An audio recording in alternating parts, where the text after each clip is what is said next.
সেবাদিতে মহাদেবের ভূমিকায় অংশ নিয়েছেন নৃত্যশিল্পী জিতেন কৈবর্ত।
তাই তো বাবা মনোরঞ্জনের জন্য মৃতব্য সহকারে করিতেছেন নৃত্য।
আজ বুঝি কৈলাস পর্বতে কিছু আনন্দ উৎসবের আয়োজন করেছে তুমি।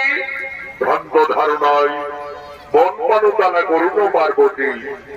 আজ আমার কৈলাসী করে মন পড়ে চঞ্চল, তাই তো দেবী মৃদঙ্গ সহকারে। কেন স্বামী, তাহলে বুঝি কৈলাস পর্বতে আজ কিছু অশুভ ইঙ্গিত দেখছো? না দেবী, তাও নয়। আজ বর্তমানে শ্রী নারায়ণ দ্বারা অবতারী তার সহধর্মিনী লক্ষ্মী সর্বণী দেবী সীতাকে আজ ওখানে দিতে চলেছে বনবাসে। একে বলছে প্রভু, নারায়ণ তো রাক্ষস কুলবিনাশের জন্য রাম অবতারী মর্তলোকে গমন করেছেন। তাছাড়া মর্তদামী লক্ষ্মী জানা নারায়ণ কিভাবে থাকবে প্রভু? তাই তো দেবী, সেই রামায়ণের অপূর্ব লীলা চলো দেবী মোর সাথে মর্ত ধামে। আজ তুমি নন ভরে করিবে দর্শন।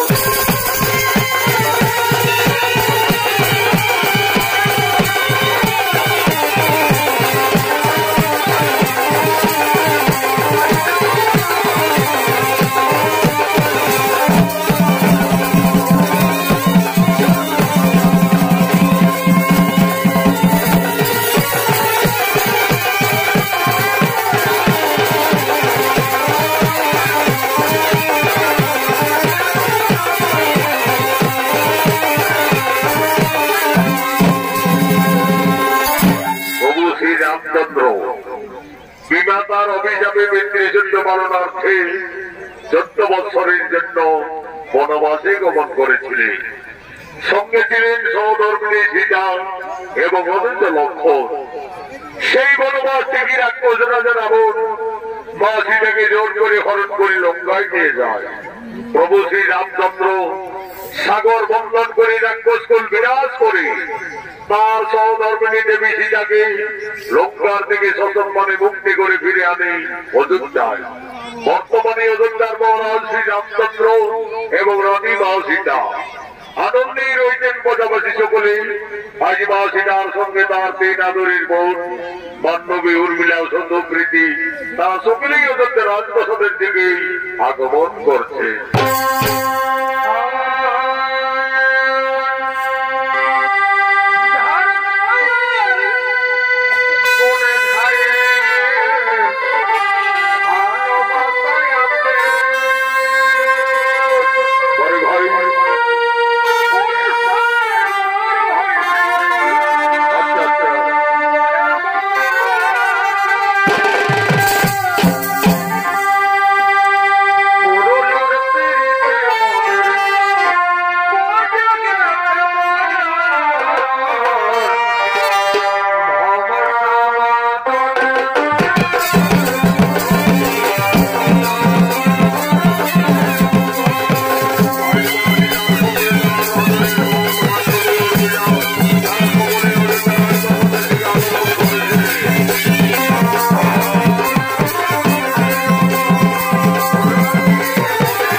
চলো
শিষ্য ওস্তাদ যুধিষ্ঠির মাহাতো লক্ষ্মণের ভূমিকায় মানিক কৈবর্ত।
রাজপ্রাসাদের মধ্যে উদ্ভন্ন ভাবে পড়ে রয়েছে।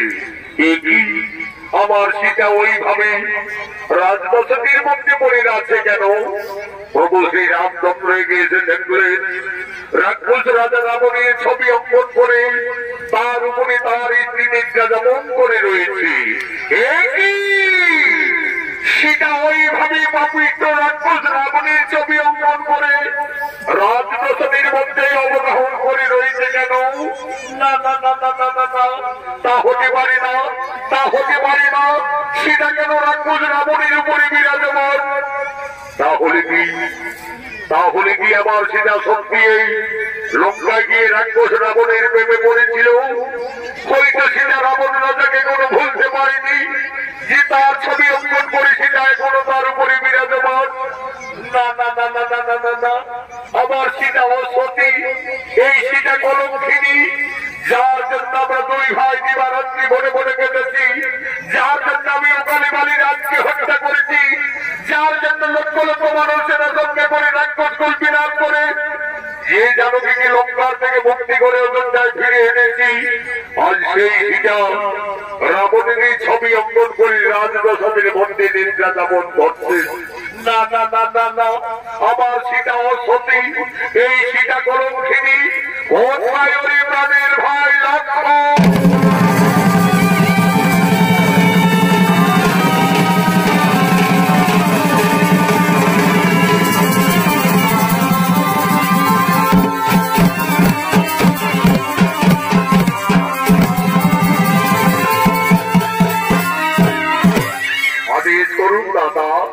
ওরে ভাই লক্ষ্মণ, ওরে আমার প্রাণের ভাই লক্ষ্মণ, ওইটা করে ভাই আমাদের রানী সীতা রাক্ষস রাবণের ছবি অঙ্কন করে রাজপ্রাসাদের মধ্যে নিদ্রা যাপন করে রয়েছে।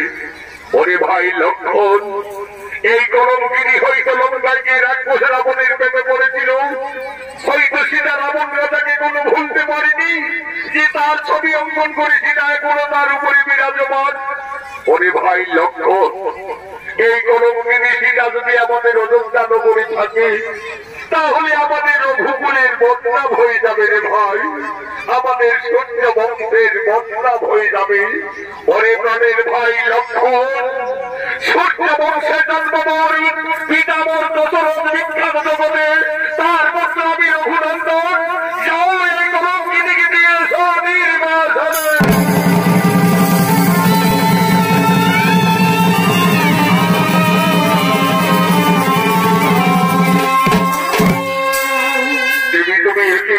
দেবী, তুমি আজ আমাদের অযোধ্যার পবিত্র মাটিকে কলুষিত করে দিলে। ধীরে ধীরে মা সীতার নিদ্রার আকর্ষণ ভঙ্গ হল। চোখ মেলে চাইতেই মা জানকী রাজপ্রাসাদের মধ্যে তার দেবর লক্ষ্মণকে দেখতে পেলে। লক্ষ্মণ, একই ভাই তুমি প্রাসাদে? দেবী, তুমি একই করিলে? দেবী, তুমি কেন রাক্ষস রাবণের ছবি অঙ্কন করলে আমাদের রাজপ্রাসাদের মধ্যে? তুমি তার উপরে স্মরণ করে নিদ্রা যাপন করতেছিলে। তুমি কি সত্যি লঙ্কায় গিয়ে রাক্ষস রাবণকে ভালোবেসে দিলে? তুমি কি রাবণ রাজাকে কোনো ভুলতে পারোনি? আরে ভাই লক্ষ্মণ, আমি কিছু ভুল করেছি রে ভাই। আমি শুধু আমার ওই মান্ডবী উর্মিলা মন্দের বোঝাবার জন্য এই রাক্ষসের ছবিটি আমি প্রাসাদের মধ্যে অঙ্কন করেছিলাম রে ভাই। তুমি জানো না দেবী, এই অপরাধে তুমি কলঙ্কিনী, এই অপরাধে তুমি বিচারিণী, যে রাক্ষস রাবণ তোমাকে বনবাস থেকে হরণ করে লঙ্কায় নিয়ে যায়, সেই রাবণের ছবি অঙ্কন করে তুমি ভুল করেছো, অপরাধ করেছো। জগৎকে আত্মত্যাগ করে তোমার মতো দর্শন করবে না। আমার হাতে ছিলেন এই মুহূর্তে তোমায় যেতে হবে নির্বাণ করতে।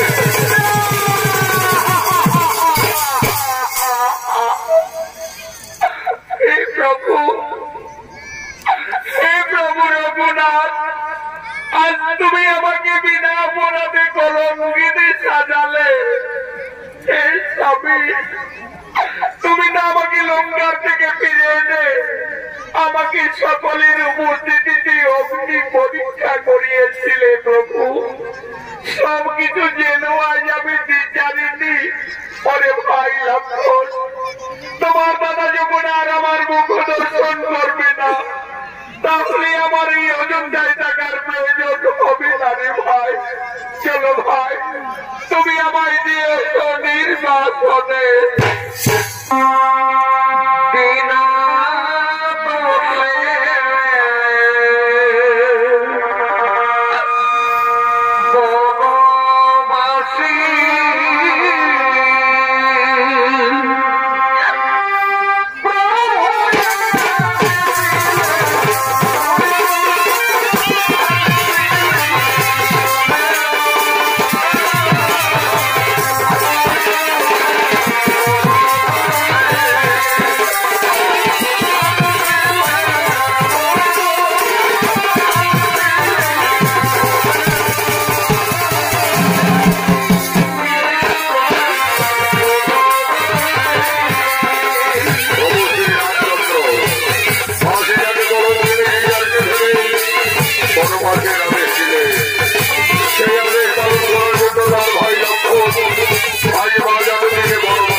কাপুর আমার তলকার লক্ষণের হাতে চলে গেলে ভাই মা সেটা বলছে আরে ভাই লক্ষণ এই তোমার তলকার নিয়ে তুমি ফিরে যাবে অযোধ্যা তোমার দ্বারা রঘুরাজের কাছে নিয়ে বলবে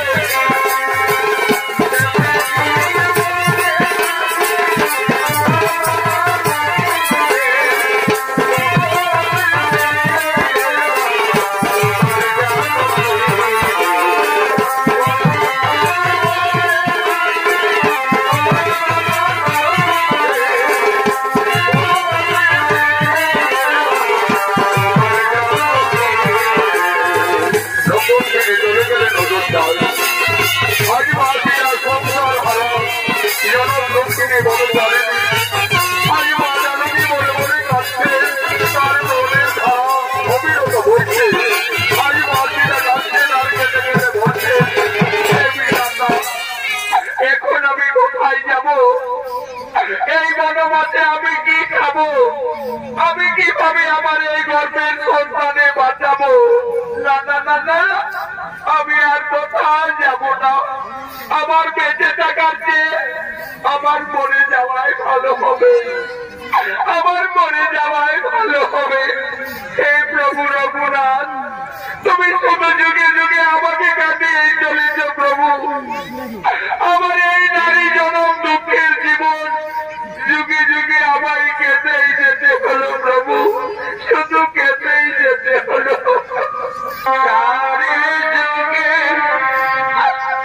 আমি বড়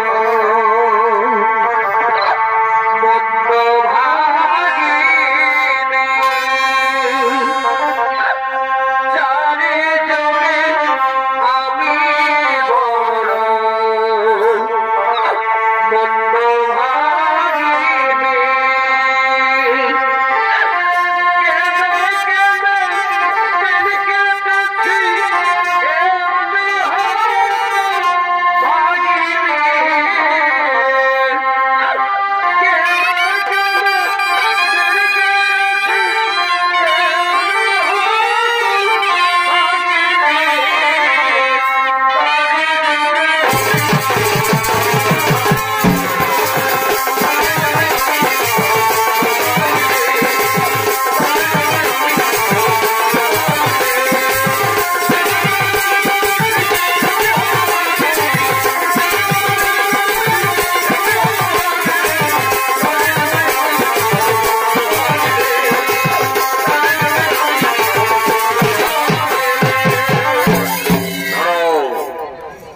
তুমি ঘোর নির্জন কারণে কাঁদতে কাঁদতে মনের দুঃখে প্রাণ বিসর্জন দিতে যাচ্ছ।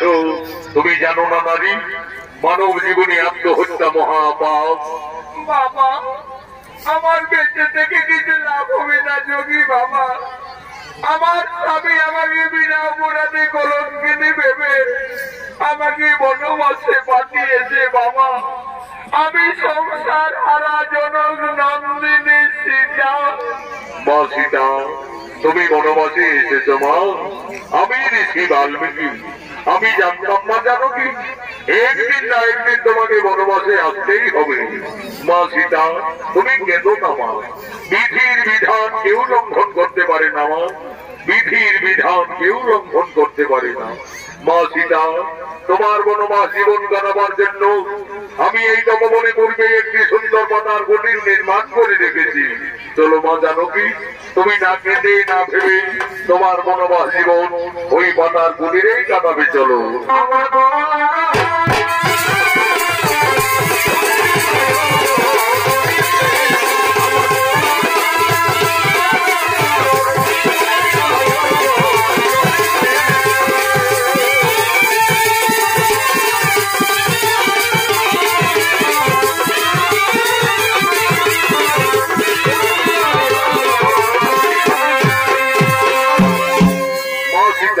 তার বনবাস জীবন যোগী বাল্মীকির তপবনে কাটাতে শুরু করলেন। মা সীতার গর্ভের যখন 10 মাস 10 দিন পূর্ণ হয়ে গেল, সুন্দর একটি পুত্র সন্তানের জন্ম দিলে। আদর করে যোগী বাল্মীকি সেই ছেলের নাম রাখলেন লব। লব দিনের পর দিন মনির আশ্রমে বড় হয়। আজ যোগী বাল্মীকি যোগ সাধনার জন্য তপবনের দিকে আগমন করছে।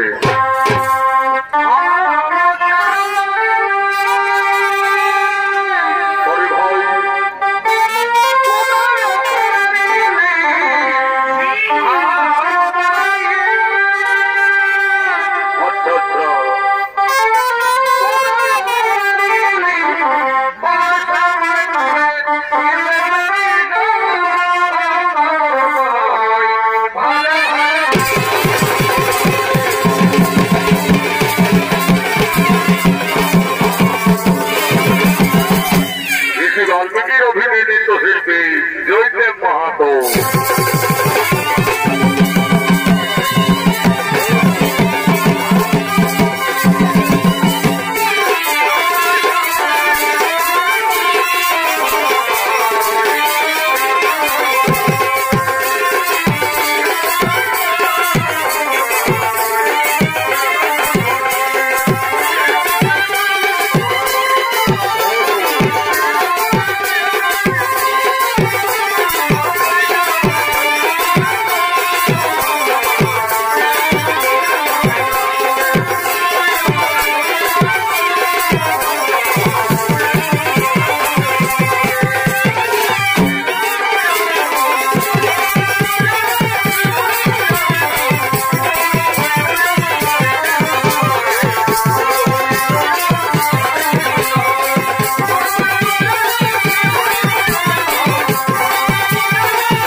তোমার কি হয়েছে মা?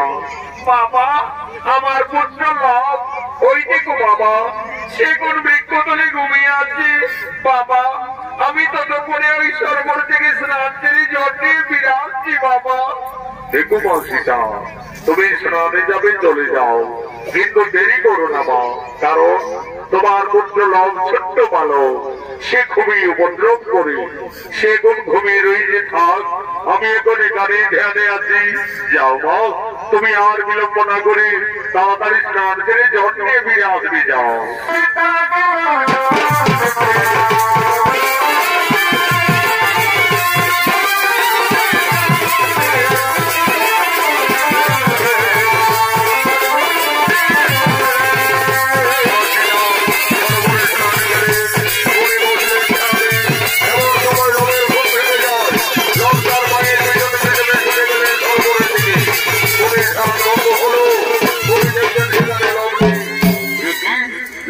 বৃক্ষতলে ঘুমিয়েছিল, তাহলে ছেলেটি হঠাৎ গেল বা কোথায়? হরিলাল তুমি কোথায় গেলে? ফিরে এসো। না না না না না, এদিকে তো লোককে কোথাও দেখতে পাওয়া যাচ্ছে না। তাহলে কি বাগানে আপনার খেতে গেল নাকি রে বাবা? ছোট্ট বালক গাছ থেকে পড়ে যাবে। হরিলাল তুমি কোথায় গেলে? ফিরে এসো। না না না না না না, লোকের এই তপবনে কোথাও কোনো বার্তা পাওয়া গেল না। তাহলে কি কোনো হিংস্র প্রাণী ছেলেটাকে খেয়ে ফেললো নাকি রে বাবা? তাহলে তো সর্বনাশ হয়ে যাবে। সীতা সংসার হারা জনক দুঃখিনী বনচারিণী, তার একমাত্র সম্বল তার পুত্র লোভ। লোভকে বৃক্ষ তলে ঘুমিয়ে রেখে মা জানকী সরোবরে স্নান করতে গেছে। ফিরে এসে তার পুত্রকে না দেখতে পেয়ে নিশ্চয়ই মা সীতাকে দেখে পুত্র শোকে প্রাণ ত্যাগ করবে। না না না না না, আমি যোগী বাল্মীকি, আমি মা সীতার আর দুঃখ দেখতে পারবো না। যোগী বাল্মীকি লোভকে তপবনে না দেখতে পেয়ে লোভের সম আরেকটি সন্তানের মনে সৃষ্টি করছে।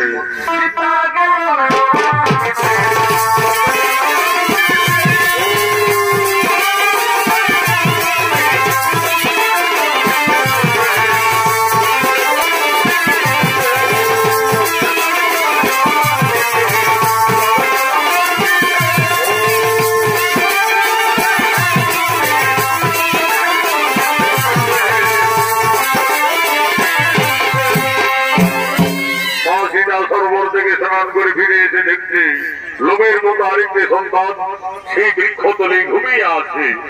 বাবা বাবা, ওই ছেলেটি আমার কোন ছেলে বাবা? কেন মা সীতা, তোমার পুত্র লোভ? তুমি এই তো বলে গেলে বাবা আমার সন্তান ঘুমিয়ে আছে, তাকে তুমি দেখো। আমি তো দেখছি মা, তোমার পুত্র তো বৃক্ষতলেই ঘুমিয়ে আছে। না বাবা, তোমার কথা ভুল হচ্ছে। এই দেখো বাবা, আমার ছেলেটা আমার সাথে সাথে পিছনে পিছনে সরোবরে চলে গেলেন। মা সীতা, আমার ভুল হয়ে গেছে মা, আমি ভুল করে ফেলেছি মা। আমি ভেবেছিলাম লোককে এই তপবনে কোনো হিংস্র প্রাণী খেয়ে ফেলেছে। আমি তোমার দুঃখ না সইতে পেরে মা জানকী আমি যে লোভের মতো আরেকটি সন্তানের সৃষ্টি করেছি মা। লোভ যেমনি তোমার পুত্র আমি সৃষ্টি করেছি, তার নাম রেখেছি কুশ। কুশ হবে তোমার ঠিক তেমনি পুত্র কুশ। কুশ কুশ, তুমি উঠে এসো কুশ। ওই দেখো কুশ তোমার মাথা দাঁড়িয়ে আছে। যাও কুশ, তুমি তোমার মায়ের কোলে চলে যাও। মা সীতার একটি সন্তান ছিল। যোগী বাল্মীকির আশীর্বাদে মা জানকীর তপবনে দুইটি পুত্র হলো। তার দুই সন্তানকে নিয়ে মা সীতা তার বনবাস জীবন আনন্দেই কাটাতে চলেছে।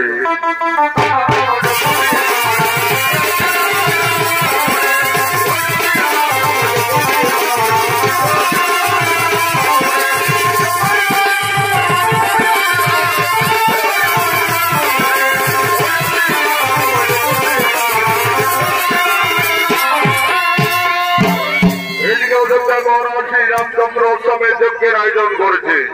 যজ্ঞ সভায় কোন কোন বৈশিষ্ট্য রাজা রামচন্দ্র ভরত লক্ষ্মণ শত্রুঘ্ন সকলেই আগমন করছে।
বৈশিষ্ট্য।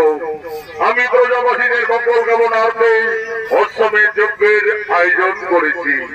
আপনি আর বিলম্ব না করে নীতি নিয়ম অনুযায়ী আপনি যজ্ঞ আরম্ভ করুন। রাজা রামচন্দ্রের রাতে যেগুলো গুরু বৈশিষ্ট্য সঙ্গে সঙ্গে অশ্বমেধ যজ্ঞ শুরু করলেন। ওম নমো শ্রী অগ্নিদেবায় নমো নমঃ। যজ্ঞ সবাই অশ্বমেধ যজ্ঞের ঘোড়া আগমন করছে।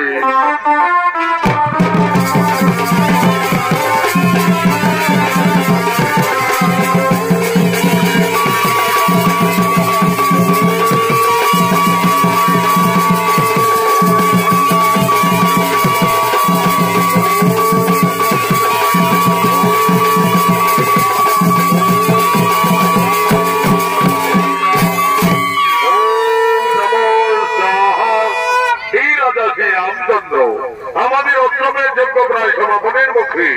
আর বিলম্ব না করে এই অশ্বমেধ যজ্ঞের ঘোড়ার কমলে লিপিবদ্ধ করুন। এই ঘোড়া রাজা রামচন্দ্রের অশ্বমেধ যজ্ঞের ঘোড়া। এই ঘোড়া যতদূর যাবে ততদূর অযোধ্যার সীমানা বলে পরিচিত থাকবে।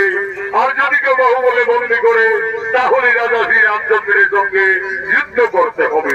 কুলগুরু বৈশিষ্ট্যের আদেশে রাজা রামচন্দ্র অশ্বমেধ যজ্ঞের ঘোড়ার কমলে সন্ধ্যা করে লিপিবদ্ধ করিলেন। ঘোড়া যজ্ঞস্থল থেকে যাচ্ছে। ঘোড়ার পিছনে পিছনে অযোধ্যার সমস্ত সেনারা যেতে লাগলেন।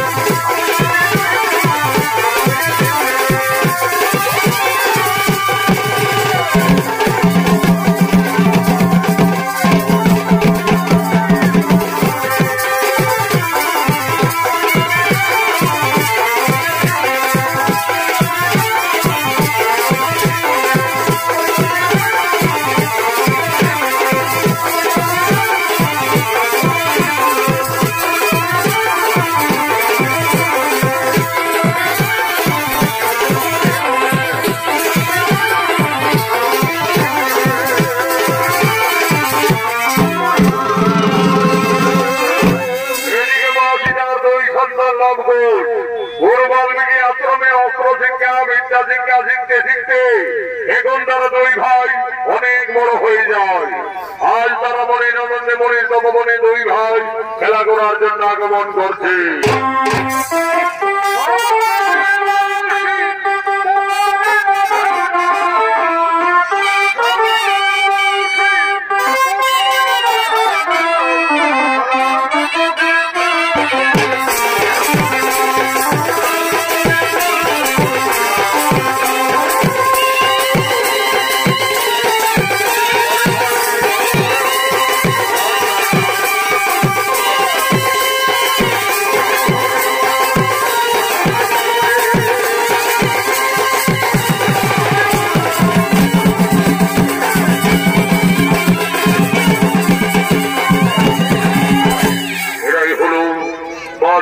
দুই সন্তান লোক ও কুশ। লক্ষস দুই ভাই গুরু বাল্মীকি আশ্রমে অস্ত্র শিক্ষা বিদ্যা শিক্ষা শিখতে শিখতে এখন তারা দুই ভাই অনেক বড় হয়ে যায়। আজ তারা মনির আনন্দে মনির তপমনে দুই ভাই খেলা করার জন্য আগমন করেছে। এই লক্ষসের ভূমিকায় অংশ নিয়ে আপনাদের মহান মঞ্চে নৃত্য পরিবেশন করবেন দুই তরুণ নৃত্যশিল্পী ভক্তরঞ্জন মাহাতো, মঙ্গল মাহাতো।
ছলনা করলো, এক মায়াবী রাক্ষস সৃষ্টি করে আক্রমণ করছেন এই তপবনে। ওরে ভাই দোষ, ওই দেখো ভাই একটি ভয়ঙ্কর রাক্ষস এই তপবনের দিকে ছুটে আসছে। চলো ভাই, ততক্ষণে আমরা গুটিয়ে পালিয়ে যাবো। না দাদা, আমরা গুটিয়ে পালাতে যাবো কেন? আমাদের তো গুরু বাল্মীকি অস্ত্র শিক্ষা শিখিয়েছে। চলো না দাদা, সেই অস্ত্র মানে আমরা দুই ভাই ওকে বিনাশ করে দেবো। তবে তাই চলো ভাই, তাই চলো। এই রাক্ষসী এই তপবনে আর একটু এগিয়ে এলে আজ তোকে আমরা সকলে বিনাশ করবো। কি এত সাহস তুমি অভিযোগী ভালো? আজ আমি তোদের তপবনীকে ফেলবো।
ধন্য তোমরা সতী বন্ধু।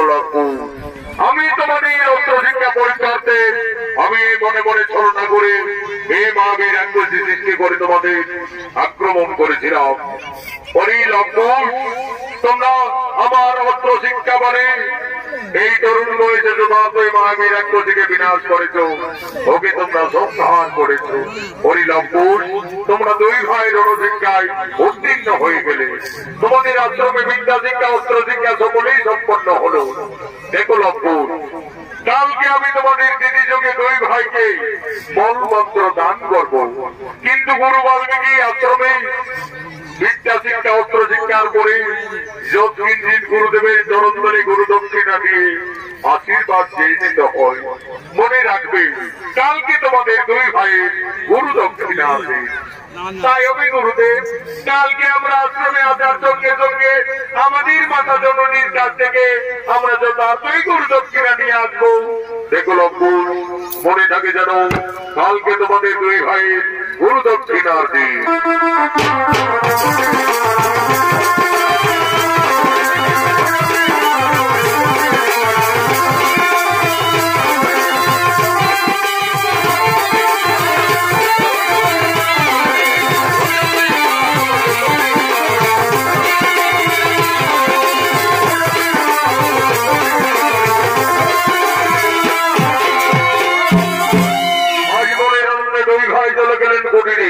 কুটিরে গিয়ে তাদের মাতা সীতার কাছে তারা নিবেদন করছে,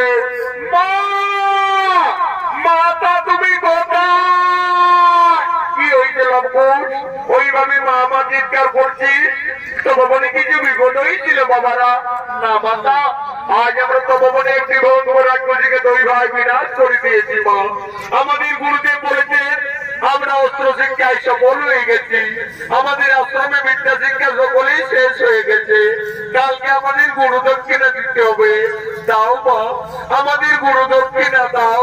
ওরে লম্পু, ওরে পুত্রবন, তোমরা তো দুই ভাই বড় হয়েছ, তোমরা তো সকলেই বুঝতে পারছো আমরা যে বনবাসী বাবারা, আমাদের কুটিরে কিছু নেই লম্পু। আমি কি দিয়ে তোমাদের গুরু দক্ষিণা থেকে মুক্তি করবো? মা তুমি কেঁদো না, মা তুমি কেঁদো না। তোমার দিবারাত্রি কান্না আমরা যার কিছুতেই সইতে পারি না। জানো মা, আমাদের গুরুদেব বলেছেন চুরি করা অপরাধ করি, কিন্তু যে না অপরাধ করি না ওই তো মা অদূরী নগর দেখা যাচ্ছে। চলো না মা, আমাদের গুরু দক্ষিণার জন্য সকলের কাছে কিছু কিছু সাহায্য চেয়ে নেবে। মা সীতা, একদিন ছেলে নজর যায় মহারানী, আজ সে ভাগ্য ফেরে সংসার হারা জনম দক্ষিণী মনচারিণী। তার দুই সন্তানের গুরু দক্ষিণা দেওয়ার মতো মা সীতার কুটিরে কিছুই নেই। আজ মনের দুঃখে মা জানকী এই নগরের দ্বারে দ্বারে সকলের কাছে বড়জোরে নিবেদন করছে। হে ভক্তগণ, আজ আমি খুব এই সংকটে পড়েছি। আমার দুই সন্তানের গুরু দক্ষিণা দেওয়ার মতো আমার কাছে কিছুই নেই। আজ আমি সকলের কাছে নিবেদন করছি, আপনারা সকলেই কিছু কিছু সাহায্য করে আমার দুই সন্তানের গুরু দক্ষিণার থেকে আপনারা মুক্তি করে দিন, মুক্তি করে দিন।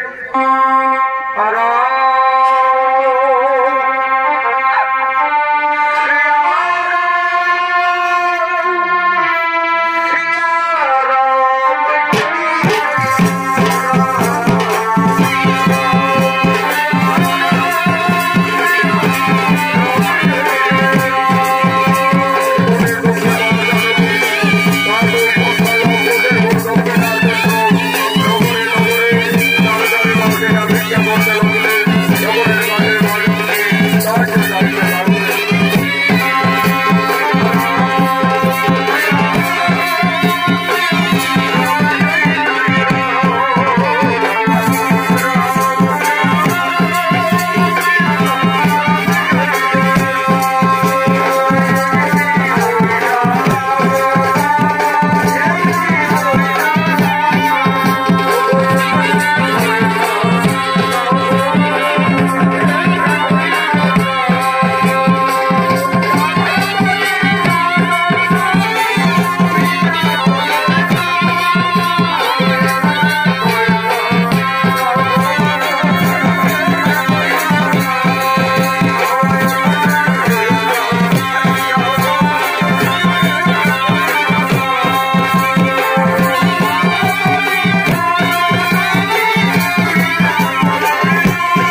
আমরা আমাদের গুরু দক্ষিণা নিয়ে এসেছি। এই সামান্য মন্ত্র নিয়ে আমাদের আশীর্বাদ করো, আমাদের গুরু দক্ষিণা থেকে মুক্তি করে দাও। ধন্য ধন্য তোমরা সতী মায়ের সন্তান, ধন্য তোমরা সতী বন্ধু। আজ আমি আনন্দিত, আমি গর্বিত। আমি তোমাদের পূর্ণ আশীর্বাদ করবো, তোমরা আরো শক্তিশালী হবে, আরো ভঙ্গুর যোদ্ধা হবে। এই নাম গুরুদেব, এই নাম আমাদের গুরু দক্ষিণা। হরিলম্পুর আমাকে বিশেষ কাজের জন্য এই তপবন ছেড়ে কয়েকদিনের মতো গোপিল করির আশ্রমে যেতে হবে। আমি এই তপবনে ফিরে আসা না পর্যন্ত তোমাদের দুই ভাইয়ের হাতে এই তপবন রক্ষার দায়িত্ব ভার দিয়ে যাচ্ছে। আমার আদেশ তোমরা পালন করবে। আমি ফিরে যেন এসে এই তপবনের কিছু ক্ষতি না দেখতে পাই, তাই তবে করতে আমরা দুই ভাই এই তপবনকে রক্ষা করে যাব। এই তপবনের আমরা কিছু ক্ষতি হতে দেব না। তাহলে লম্বর আমি যাই গোপিল করির আশ্রমে।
চলো দাদা, আমরা এই ঘোড়াকে বন্দী করবো, প্রয়োজনে আমরা যুদ্ধই করবো। তবে তাই চলো ভাই। ওরে হচ্ছ তুমি আমাদের তপবনের বন্ধু, তুমি আমাদের সঙ্গে খেলা করবে। চলো ভাই বোন, আমাদের বন্ধু ঘোড়ার পিঠে চড়ে আমরা এই তপবনে ভ্রমণ করি।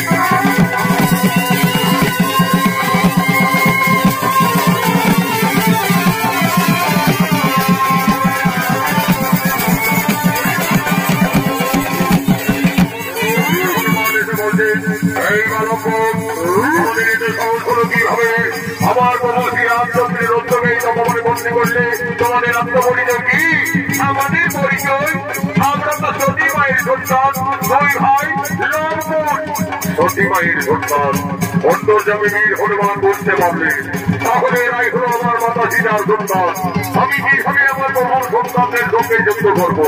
না না না না, তার কাছে যদি এদের সাথে আমি বড়জয় স্বীকার করি, তাহলে প্রভু শ্রী রামচন্দ্রের সঙ্গে মা সীতা এই তপবনে অবশ্যই মিলন করবে।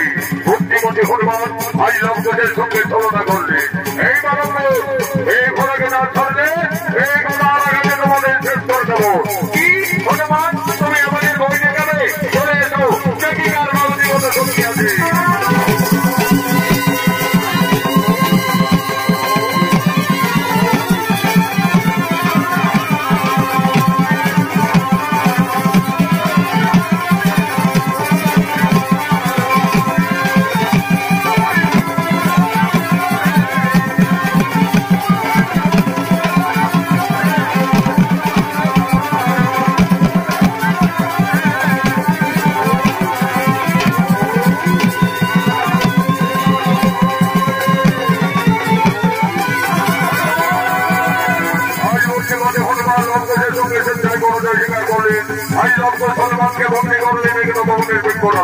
এমন সময় উপস্থিত হয়ে যায় ভরত শত্রুঘ্ন।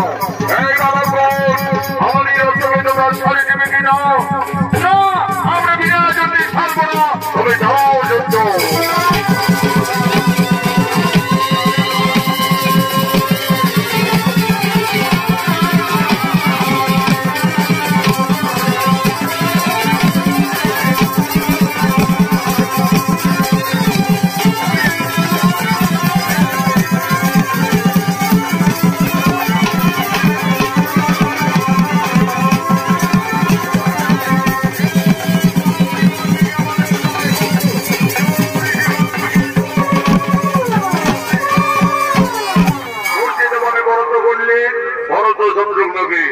যাবার সময় উপস্থিত হয়ে যায় অযোধ্যার মহারাজ শ্রী রামচন্দ্র এবং অনুজ লক্ষ্মণ। একই আজ তপবনে পরাস্ত করে আমার দুই ভ্রাতা ভরত শত্রুঘ্নকে আজ পরাস্ত করে বন্দী রেখেছে পবন পুত্র বীর হনুমানকে, বন্দী করেছে আমার অশ্বমের যজ্ঞের ঘোড়াকে। কেমন শক্তিশালী দুই ঋষি বালক যে বাবা তোমরা। আমরা সতী মায়ের সন্তান, গুরু বাল্মীকি শিষ্য, দুই ভাই লবকুশ। লবকুশ, দেখো লবকুশ, এই ঘোড়াকে বন্দী করে তোমরা ভুল করেছ, এই ঘোড়াকে তোমরা মুক্তি করে দাও বালকন। তাহলে তুমি এই অযোধ্যার মহারাজ শ্রী রামচন্দ্র? হে বালকন, তোমাদের অনুমান সত্য। আমি অযোধ্যাপতি ত্রিলোকজয়ী রাজা শ্রী রামচন্দ্র। রাজা, ওই ঘোড়ার কপালে লেখা আছে এই ঘোড়া যত দূর যাবে তত দূর অযোধ্যার সীমানা বলে পরিচিত থাকবে। হে বালকন, তোমরা ঠিকই বলেছ। এই ঘোড়া আমার উৎসবের যজ্ঞের ঘোড়া। এই ঘোড়া যত দূরেই যান না কেন তত দূর আমাদের অযোধ্যার সীমানা বলেই পরিচিত থাকবে। রাজা, তাহলে তো বিনা যুদ্ধে এই ঘোড়াকে আমরা কিছুতেই তপবন থেকে ছাড়বো না। আমাদের গুরু বাল্মীকি আমাদের তপবন রক্ষার দায়িত্ব ভার দিয়ে কপিল মুনির আশ্রমে গমন করেছে, তাই তো গুরুদেবের আদেশে আমরা বন্দী রেখেছি। তাহলে তোমরা রণের জন্য প্রস্তুত হয়ে যাও বালকন। আমার সঙ্গে যে তোমাদের রণ করতে হবে, আর আমি ত্রিলোকজয়ী, আমার সঙ্গে তোমরা কোনোভাবেই রণে উত্তীর্ণ হতে পারবে না। আমার রণে তোমাদের মৃত্যু হয়ে যাবে। তোমাদের মৃত্যুর সংবাদ পেয়ে তোমাদের পিতা মাতা কতই না দুঃখ পাবে। দেখো বালকন, তোমরা কোন ঋষি কুমার, কে তোমাদের পিতা, কে বা তোমাদের মাতা?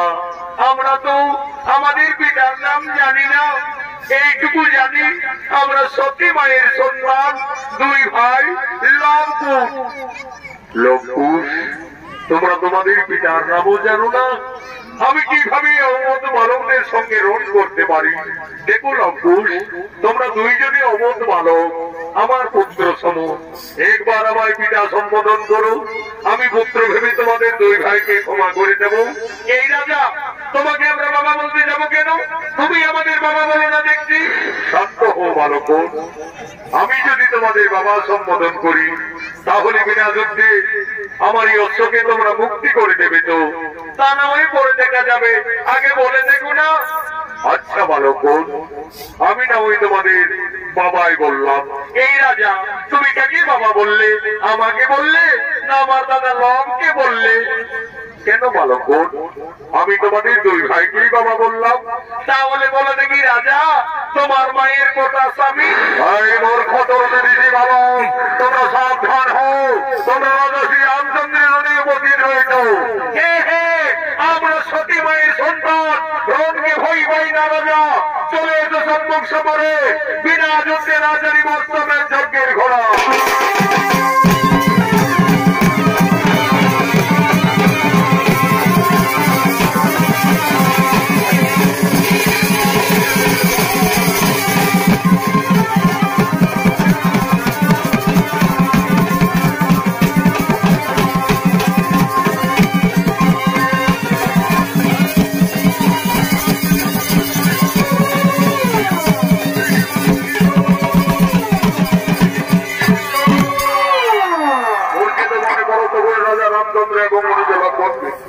এদিকে যদি বাল্মীকি কপিল মুনির আশ্রম থেকে তপবনে ফিরে এসে দেখছে লবকুশ তপবনে সর্বনাশ করে রেখেছে।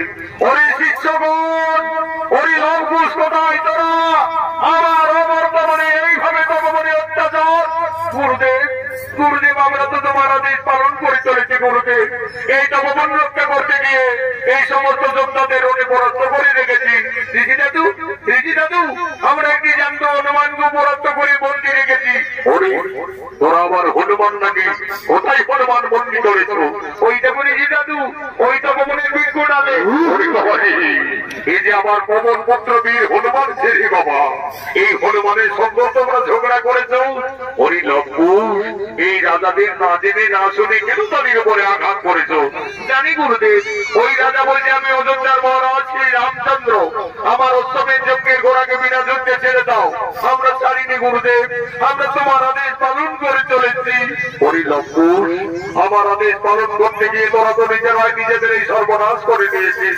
যা যা যা, তোদের মাতা সীতাকে তোরা তাড়াতাড়ি তপবনে ডেকে নিয়ে আয়। তোদের মাতা সীতাই বলবে ওই রাজার সঙ্গে তোমাদের পরিচয় কি। মা তুমি তাড়াতাড়ি তপবনে এসো মা। অনেক লবকুশ তপবনে কি হয়েছে বাবারা? মা আজ আমরা তপবনে যুদ্ধে জয়ী হয়ে গেছি মা। একটি জান্ত হনুমানকে পরাস্ত করে বন্দি করে রেখেছি মাতা। ওই লবকুশ কোথায় হনুমান বন্দি রাখিলে বাবারা? ওই দেখো মাতা ওই তপবনের বৃক্ষ ডালে। ওই লবকুশ এ তপবন পুত্র বীর হনুমান। এই হনুমানকে তোমরা কেন বন্দি করিলে বাবারা?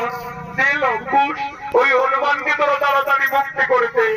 ওই হনুমান একদিন আমার মান রেখেছে।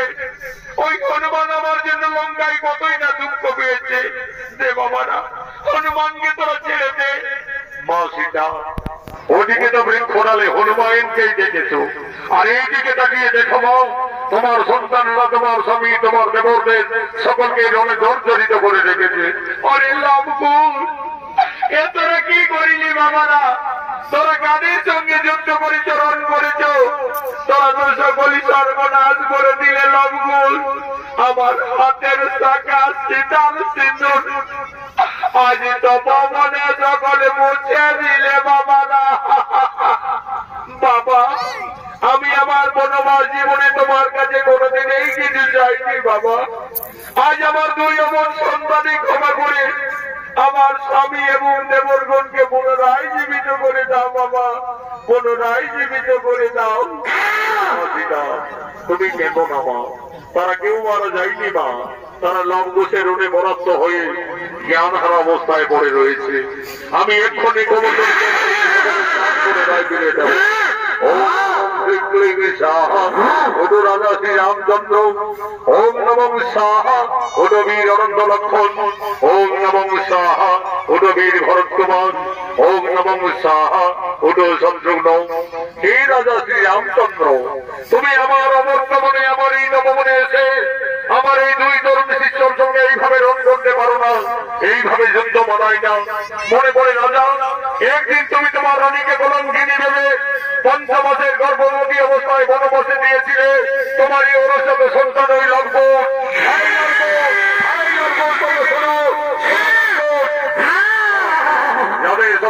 ঝগড়া করছো, মারামারি করছো, তাদেরকে তোমরা জানো না চেনো না। তারা তোমাদেরই বংশের লোক, সম্পর্কে সকলেই তোমাদের কাকা।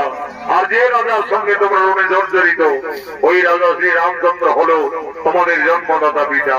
গুরুদেব ওই রাজা আমাদের জন্মদাতা পিতা। হে লবকুশ তোমরা তো রাজপুত্র, যাও তোমাদের ভুল স্বীকার করে বড় জোরে তোমাদের পিতার কাছে তোমরা ক্ষমা চেয়ে নিয়ে যাও।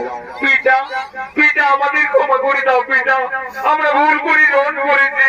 ওরে লবকুশ আজ আমার মনে পড়েছে আমি যদি রাক্ষসকুল বিনাশ করে লঙ্কার থেকে আমার সীতাকে অযোধ্যায় মুক্তি করে ফিরিয়ে এনেছিলাম, সেই দিন রাবণের মাতা নিকোষা কেঁদে কেঁদে আমায় সেখানে অভিশাপ দিয়েছিলেন। বলেছিলেন ওই রাজা রামচন্দ্র আজ যেমন আমাকে পুত্র সঙ্গে কাঁদতে হচ্ছে, আমিও তোমাকে অভিশাপ দেব, তুমিও ত্রিলোক জয়ী হলো। একদিন না একদিন তোমার পরাজয় নিশ্চিত হবে তোমার পুত্রের হাতে। আজ আমার সেই অভিশাপের কথা মনে পড়েছে লবকুশ। তোমরাই আমার পুত্রগণ, এসো বাবারা আমার পক্ষে এসো। মা জানো কি তুমি আর কেন না মা, তোমার বনবাস জীবন শেষ হয়ে গেল মা, তোমার আনন্দের দিন এসেছে। যাও মা সীতা, তোমার প্রভু শ্রী রামচন্দ্রের তুমি বামে যাও। রাজা রামচন্দ্র একদিন মা সীতাকে কলঙ্কিনী দ্বিচারিণী ভেবে পঞ্চমাসের গর্ভবতী অবস্থায় বনবাসে পাঠিয়েছিলেন। ঋষি বাল্মীকির আশীর্বাদে ফিরে পেলেন তার স্ত্রী পুত্রদের। আনন্দ হলো, জয় জয়কারী রাম ভক্ত পবন পুত্র বীর হনুমান বললেন